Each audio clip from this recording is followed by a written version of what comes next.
noches y qué placer iniciar esta nueva semana de trabajo junto a ustedes. Aquí empezamos. Vamos con temas de Crónica Roja. Asesinan a 4 personas en diferentes cantones de El Oro. Uno de los fallecidos sería una víctima colateral. El primer ataque violento se registró en este local que funciona como barbería ubicado en la avenida Quito entre Sucre y Rocafuerte del Cantón Pasaje.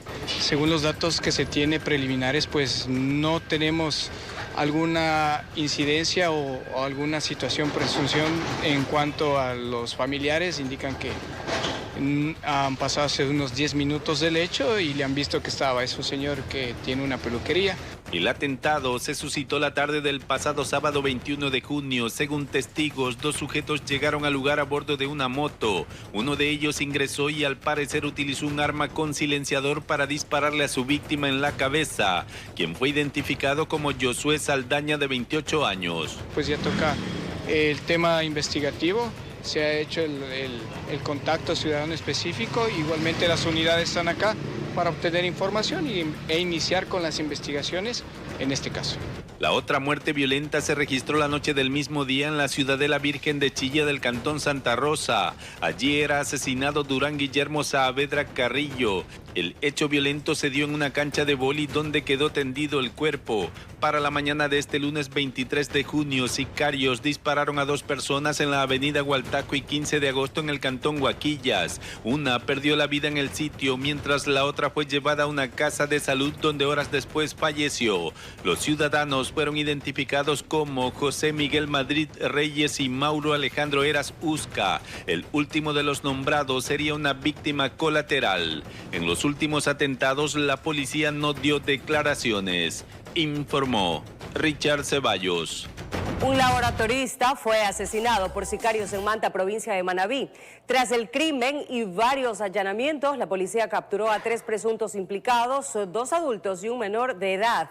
El hermano de la víctima era el dueño de un local y había recibido amenazas por extorsión. Luis Javier Mendoza, de 28 años de edad, fue asesinado por sicarios cuando abría el laboratorio clínico donde trabajaba. La víctima era laboratorista y recibió varios disparos cuando entraba al negocio familiar. Y la moto se les apagó aquí. De allí cogieron y el sicario se bajó y el otro lo esperó acá. Y ahí el sicario se bajó caminando, vino, lo mató, se fue otra vez, se subió en la moto y se fue. Tras el crimen, la policía inició una persecución a un carro vinculado al ataque criminal. El conductor se chocó con otro vehículo en la vía interbarrial donde fue detenido. Parece que viene matando a uno en Cuba. Ya. Viene y chocó con el de aquí. Parece que los viene huyendo. Ya le venían tirando balas. Luego, policías y militares hicieron allanamientos en el sector de la Montalbán de Montecristi y en el barrio Jocay de Manta, donde detuvieron a otras 2 personas, entre ellos un menor de 16 años. Se desarticula estas estructuras que estaban próximos a operar mediante la intimidación a los locales comerciales y a ciertas personas comerciantes de este cantón. Según la policía, se trataría de una célula criminal vinculada a los choneros dedicada a la extorsión, que sería el móvil de esta nueva muerte violenta. El atentado no estaba dirigido a él, sino a un hermano de la víctima. Posiblemente ahí existió una equivocación por parte de los sicarios. Entre los indicios, el bloque de seguridad que encontró 22 explosivos, 2 carros robados, municiones y droga. Se está trabajando en sectores focalizados donde se ha venido observando la mayor cantidad de homicidios o de muertes violentas. Según datos oficiales, en Manabí se registraban 12 crímenes al día.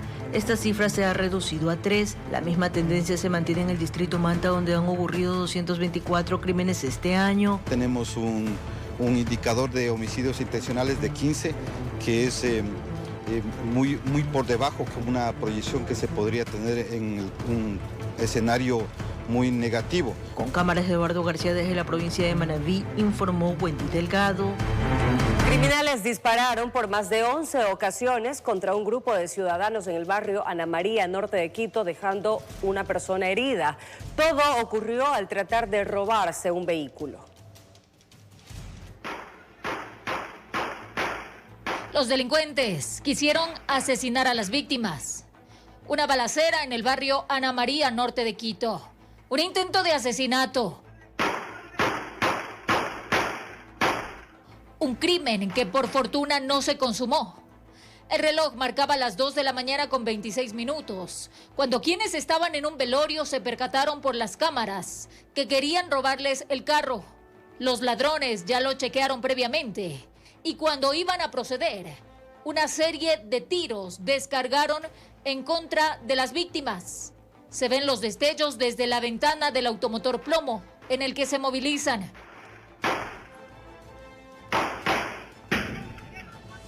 En medio de la adrenalina, Juan no se dio cuenta que recibió 2 impactos de arma no letal. Yo salí a defender el carro y el momento que yo salí ellos empiezan a disparar. Me llegaron uno en el abdomen y el otro es en el pecho. Dispararon en 11 ocasiones, no les pudimos ver las caras, nada de eso, porque eso fue un ratito nomás que pasó.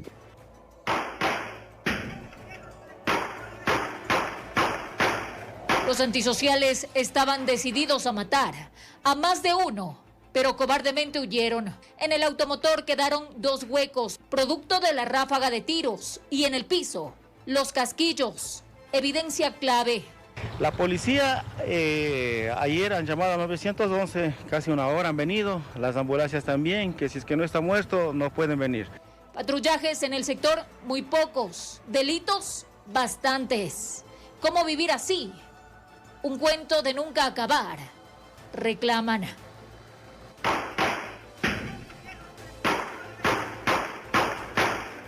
Informó Marilyn Jaramillo.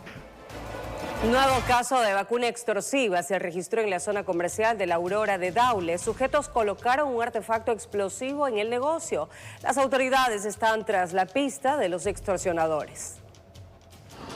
Este restaurante, ubicado en la Aurora de Daule, provincia del Guayas, ha sido extorsionado ya en 2 ocasiones. En uno de los eventos delictivos registrado este domingo, se observa mediante cámaras cómo 2 hombres caminan hacia el negocio para colocar el explosivo y marcharse, con el fin de causar temor a los dueños. Ya 2 días seguidos. El primer día colocaron explosivos y el segundo día realizaron disparos al aire. Por el momento se están con las unidades investigativas realizando toda esta recopilación de datos para tratar de dar con los responsables de estos hechos. Anteriormente no, recién es esta vez por primera ocasión que realizan este tipo de amenazas. Aunque la Policía Nacional manifiesta que han mantenido acercamientos con los comerciantes tras el incremento de inseguridad en la zona comercial, ellos dicen lo contrario. Dueños de diferentes negocios han tenido que hasta cerrar para resguardar sus vidas. Estamos totalmente abandonados. En realidad todo el comercio aquí está afectado. Todo el comercio de aquí está ya bajo una amenaza de todos los locales de muerte. Zona comercial y viviendas de la Aurora ya están totalmente desesperados. La mayoría de locales ya han cerrado, han tomado la decisión de cerrar e irse. O sea, quieren vacunar, piden dinero, pero no tenemos dinero para estar pagando una mafia. Y no cantidades módicas que te piden, son miles de dólares. Hay locales que por miedo no hablan, pero ya están vacunados, pagan una pensión, un semanal o un mensual. Deberían dar más rondas, claro, porque aquí tenemos un UPC, pero deberían dar más activos, más.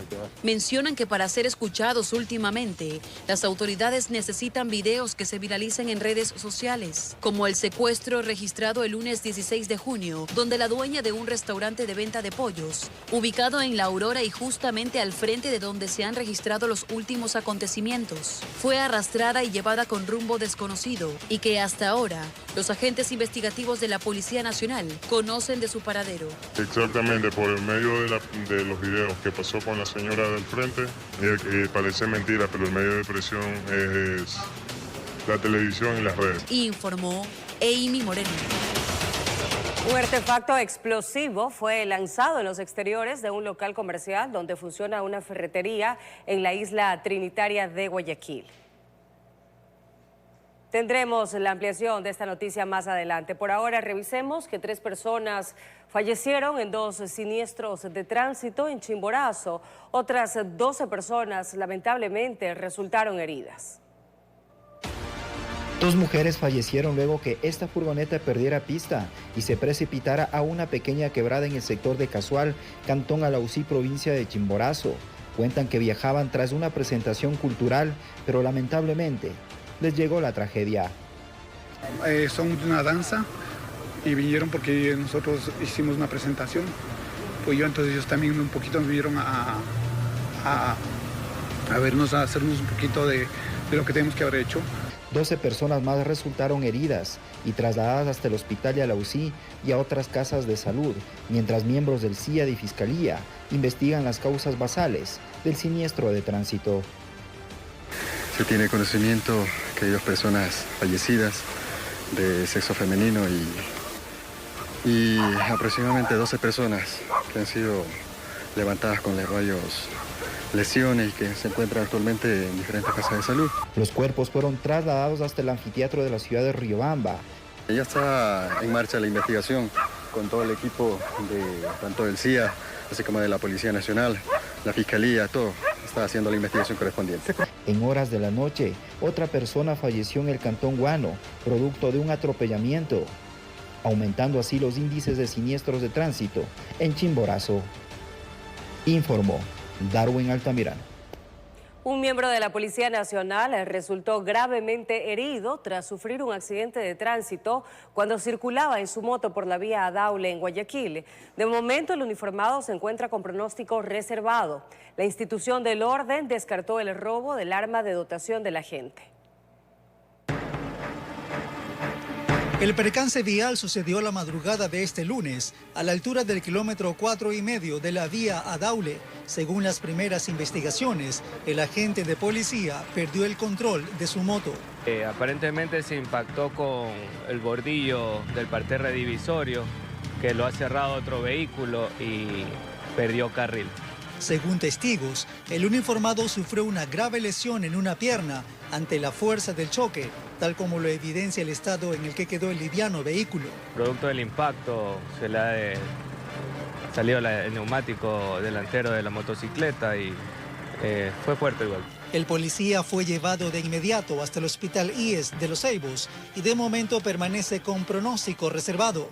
La Policía Nacional descartó que el arma del agente accidentado haya sido robada y afirmó que todos sus elementos de dotación se encuentran a buen recaudo dentro del rastrillo en su respectivo distrito. La moto siniestrada fue llevada por una grúa al centro de retención vehicular de la vía Adaule, informó Wilber Quiñones.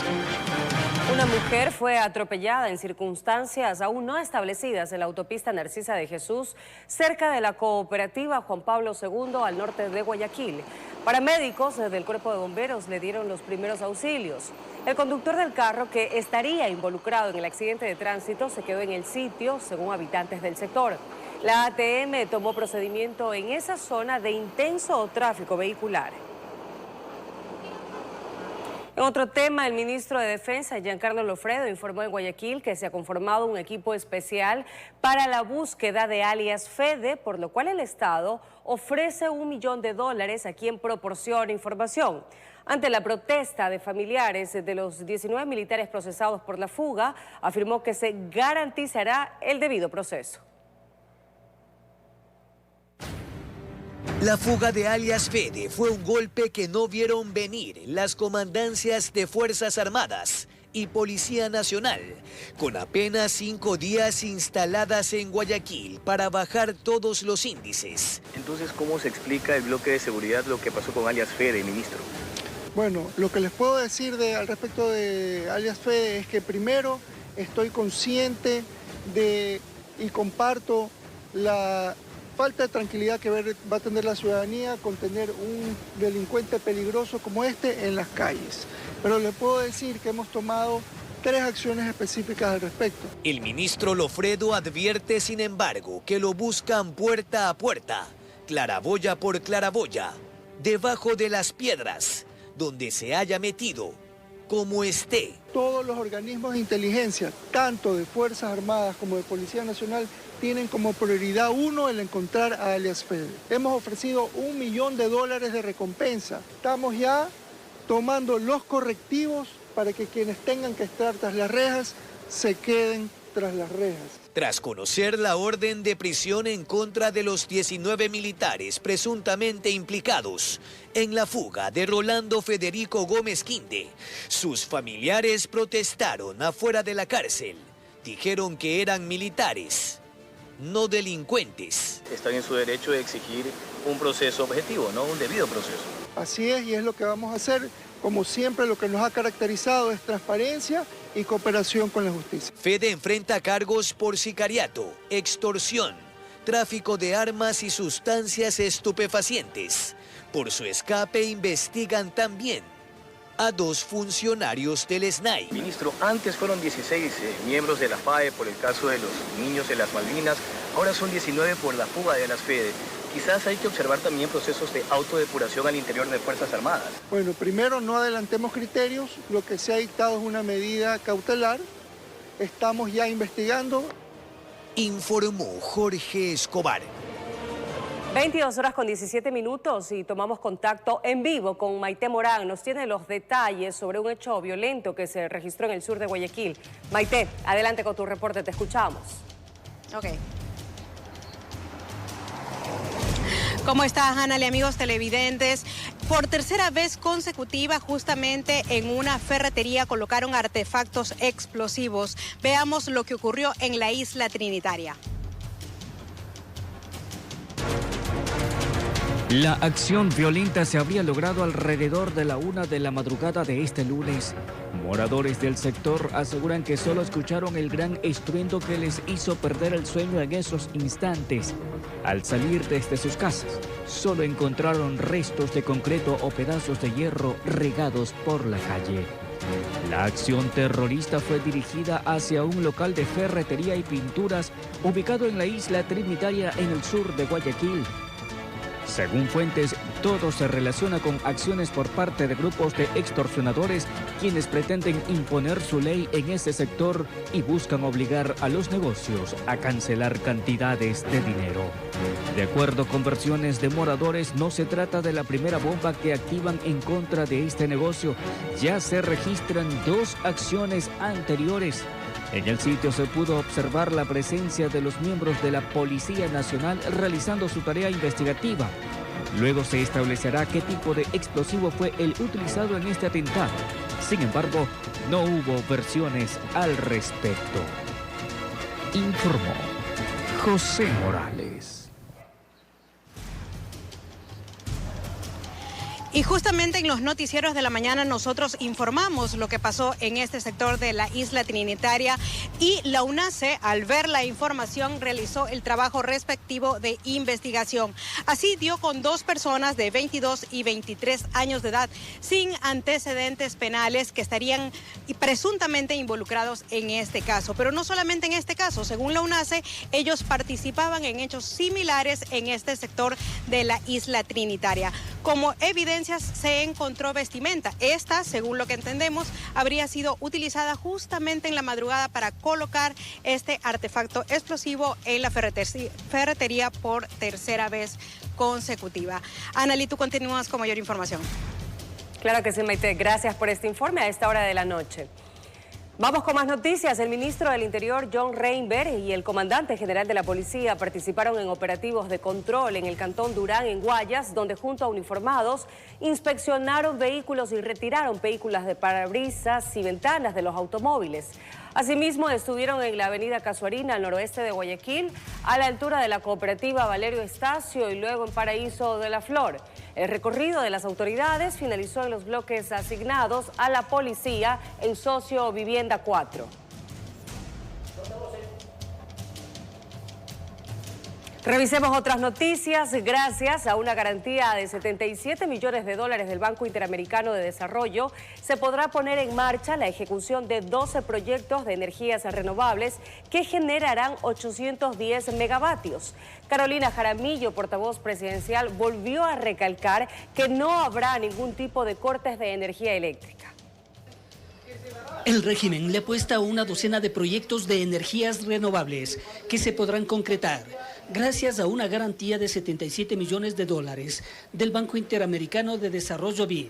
Para el efecto, los ministerios de Finanzas y Energía y Minas gestionaron una garantía de liquidez como mecanismo de cobertura de riesgo de última instancia que se podrá aplicar para pagar cualquier incumplimiento en la cancelación de la generación de estas obras prioritarias. La garantía cubre 12 proyectos de energía renovables no convencionales con una inversión de alrededor de 110 millones de dólares y representa una potencia de más de 810 megavatios con un almacenamiento de 40.9 megavatios hora.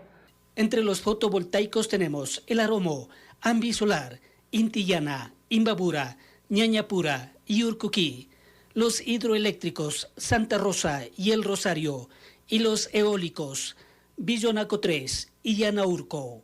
La garantía de 77 millones de dólares se enmarca en una línea de crédito condicional de 140 millones de dólares que tiene como objetivo reducir el riesgo país y atraer inversión privada de energías renovables no convencionales como la solar y la eólica. A pesar que estas obras estarían listas en 1 año y medio o 2, el gobierno nacional se muestra optimista. La semana pasada yo les comentaba que para el gobierno nacional es trascendental ser enfático en que podemos comunicar a los ecuatorianos que no tendremos ningún tipo de corte de energía eléctrica. Por otro lado, Carolina Jaramillo, vocera presidencial, reveló que se destinarán 100 millones de dólares más para créditos de emprendimientos del Ministerio de Inclusión Económica y Social. Hasta mayo del 2026 se entregarán créditos a 150,000 personas. El crédito para emprendedores del MIES está dirigido a personas que reciben bonos y pensiones del MIES, personas en situación de pobreza, pobreza extrema y vulnerabilidad. Los montos a los cuales pueden acceder los beneficiarios van de 660 a 1.320 dólares, informó Héctor Romero. El presidente Daniel Noboa inició su gira internacional con una visita oficial a China, donde se reunirá con su homólogo Xi Jinping. El encuentro se dará bajo el marco de una agenda centrada en fortalecer las relaciones bilaterales y fomentar acuerdos económicos. El presidente Daniel Noboa arribó a China para dar inicio a la primera etapa de su agenda oficial en la potencia asiática, como parte de la gira internacional que emprende en su segundo mandato. Poco después de su llegada, el mandatario y su comitiva fueron recibidos por representantes del gobierno chino. La canciller Gabriela Sommerfeld, mediante declaraciones difundidas por canales oficiales, detalló que la delegación se enfocará en abordar temas clave del ámbito económico con las más altas autoridades de China y otros países de la región. Una agenda muy productiva nos espera junto al señor presidente y una delegación de ministros. Temas de financiamiento, fortalecimiento en temas comerciales y, por supuesto, inversión. Según la agenda presidencial, la delegación ecuatoriana permanecerá en territorio chino hasta el 27 de junio. Durante su estadía, el jefe de Estado mantendrá reuniones con su homólogo, el presidente Xi Jinping, el primer ministro chino Li Qiang y con el primer ministro de Vietnam Pham Minh Chinh. De acuerdo con el cronograma difundido por el gobierno nacional, Daniel Noboa también sostendrá encuentros de alto nivel, entre ellos con Borge Brende, presidente del Foro Económico Mundial, además de participar en la inauguración oficial del Foro de Verano de Davos. Se prevé que la gira continúe en España e Italia, informó Julián Calahorrano. 22:25, queridos amigos. Es momento de una breve pausa, pero cuando regresemos, en un hecho lamentable, les contaremos que familiares de un joven de 16 años dieron detalles sobre este hecho trágico, pues un joven se quitó la vida a causa del acoso escolar que sufría. Además, en otro tema, en el Cantón Durán los ciudadanos se han acostumbrado a vivir con toque de queda en horas de la noche y madrugada. Volvemos de inmediato, quédese con nosotros.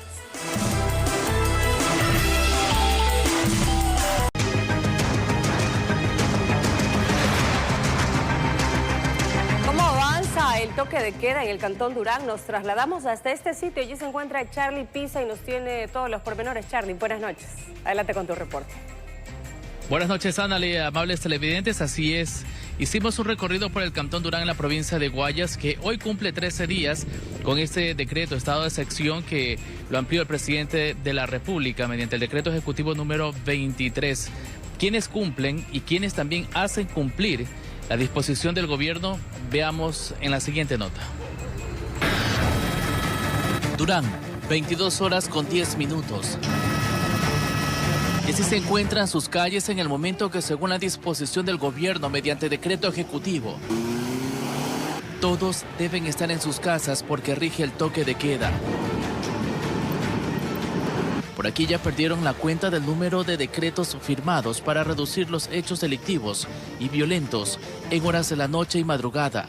Por eso ya saben que desde las 22 horas hasta las 5 de la mañana, desacatar la medida es estar en la cárcel de 1 a 3 años. Estas estrategias que se han implementado en territorio han resultado positivas, toda vez de que durante este mes de junio, casi dentro de los 20 primeros días del mes de junio, no hemos registrado ningún evento violento. Pero ¿quién controla esto?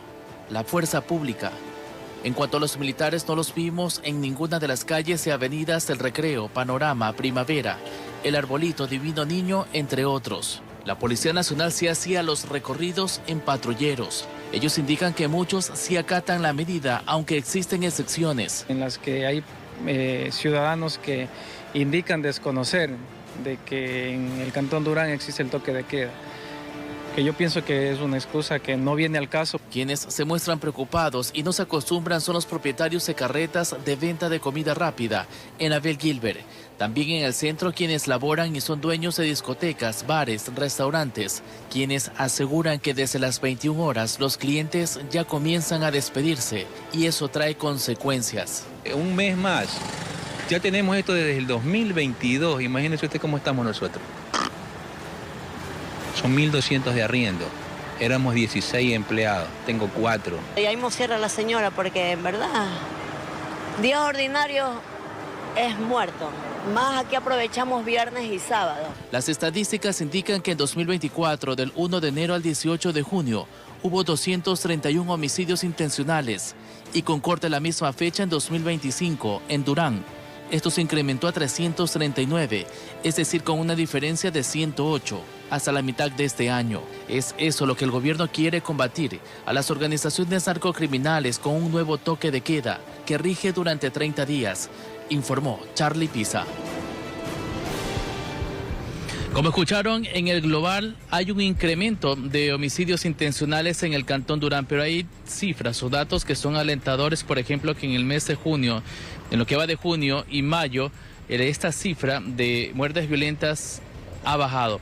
Por ejemplo, el día de hoy no se ha registrado ningún crimen en el Cantón Durán y eso es lo que la Policía Nacional y sobre todo también el Ministerio del Interior están pendientes de lo que ocurre en ese cantón de la provincia de Guayas, que el año anterior quedó entre una de las ciudades más peligrosas del mundo por la tasa que saca un cálculo de cada 100.000 habitantes. Adelante, Anneli, buenas noches. Te agradecemos, Charlie, por este reporte del conflicto armado entre Israel e Irán. Para el efecto, se gestionarán vuelos para aquellos compatriotas que quieren retornar al país. El conflicto armado Israel-Irán, que ha tenido la participación de Estados Unidos, ha puesto a correr a las autoridades ecuatorianas para precautelar la integridad de los compatriotas. En Israel hay alrededor de 800 ciudadanos ecuatorianos, en Palestina 35, en Irán 30. Por el momento no hay reportes de ciudadanos heridos o retenidos. Sin embargo, tal como lo mencionaba nuestra canciller en días pasados, se gestionan vuelos desde otros países para que ecuatorianos que decidan retornar a la patria puedan hacerlo de forma segura. Esto mientras el mundo está en zozobra. Esteban Santos, internacionalista, no cree que el escenario internacional pueda configurarse para una nueva guerra mundial. Le veo muy poco probable, y muy poco probable porque Irán está muy debilitado, porque Irán se quedó solo, porque las propias monarquías árabes se han encargado de pelearse con todos estos vecinos y entonces nadie va a salir a su ayuda. Se especulaba con Rusia, pero Rusia es un país que tiene su propio conflicto interno en este momento con Ucrania. China no tiene ninguna intención de apoyar militarmente. La expansión china es a través del comercio, a través de una ayuda directa, y por eso es que le veo muy poco viable que esto se pueda llegar a dar.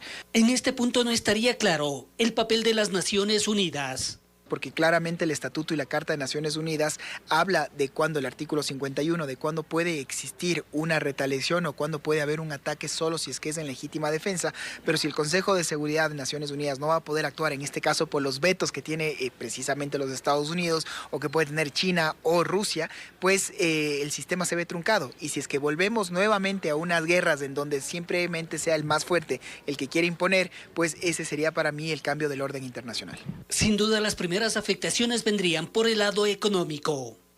puntualmente, ¿qué puede pasar si es que Irán decide, por ejemplo, cerrar, como el día de ayer el Parlamento ya aprobó, el Estrecho de Hormuz? Es un lugar por donde pasa el 20% de todo el petróleo y el gas natural que nutre al planeta. Entonces esto tendría una repercusión geopolítica inmediata en donde el coste del precio del petróleo pues subiría y eso obligaría tal vez a otros actores a tener que también actuar. Sin embargo, este conflicto armado internacional le podría significar ingresos adicionales a las arcas del Estado ecuatoriano, informó Héctor Romero.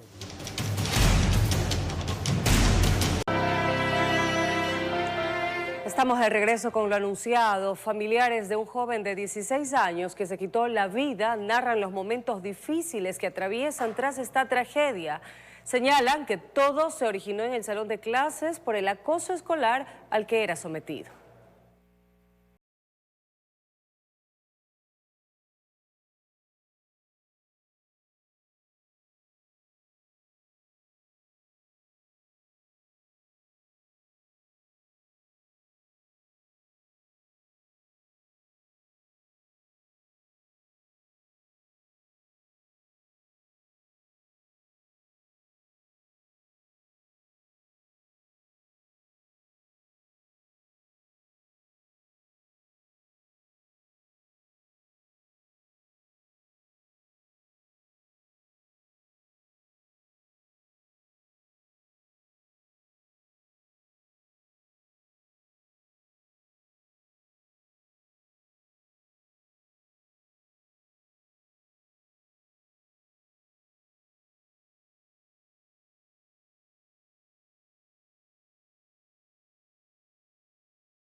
En el colegio me le habían pegado, lo estaban amenazando, le habían estado pidiendo dinero, le habían estado extorsionando.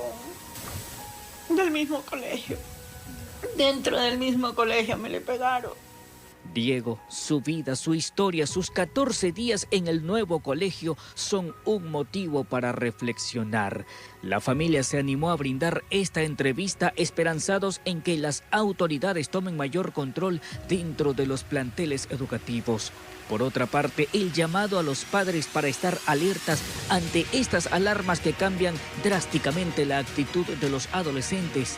Allí es necesario que al menor se lo ponga en manos profesionales que curen la parte emocional. Entonces lo ideal sería poder hacer un tipo de valoración, un tipo de acompañamiento, incluso por situaciones que nosotros podamos creer que son mínimas, pero que para ese adolescente o ese niño son súper desbordantes. Informó José Morales. Tras un narcoconcierto que se viralizó en redes sociales, el bloque de seguridad realizó una intervención en San Lorenzo, provincia de Esmeraldas, pese a la oposición de los moradores, quienes aseguran desconocer la novedad. Incluso la policía tuvo que insistir para la revisión de motocicletas, muchas de ellas con alteraciones.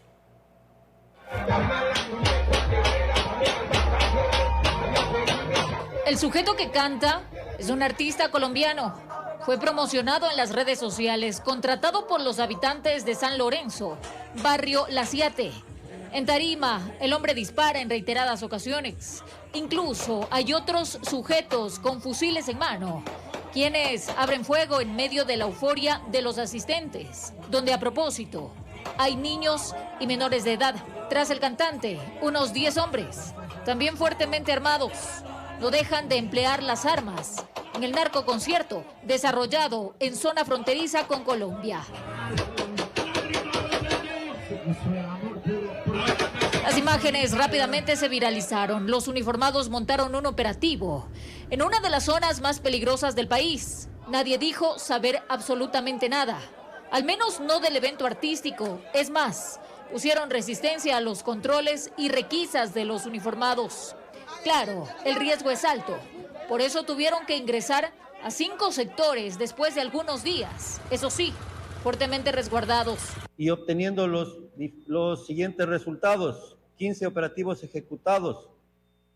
Tenemos como aprehendido a un ciudadano por receptación de nombres Yomar R., de 32 años de edad, sin antecedentes, a quien se le encontró en posesión una motocicleta. Se encuentra con una alerta de robo. De igual manera, un aprehendido por faltamiento de palabra, 10 motocicletas retenidas por fines investigativos. Y es que no únicamente los gendarmes se enfrentan a grupos de delincuencia organizada, sino también a los tentáculos de la guerrilla.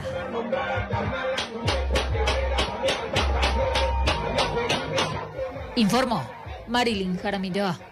Permanecer en nuestra sintonía.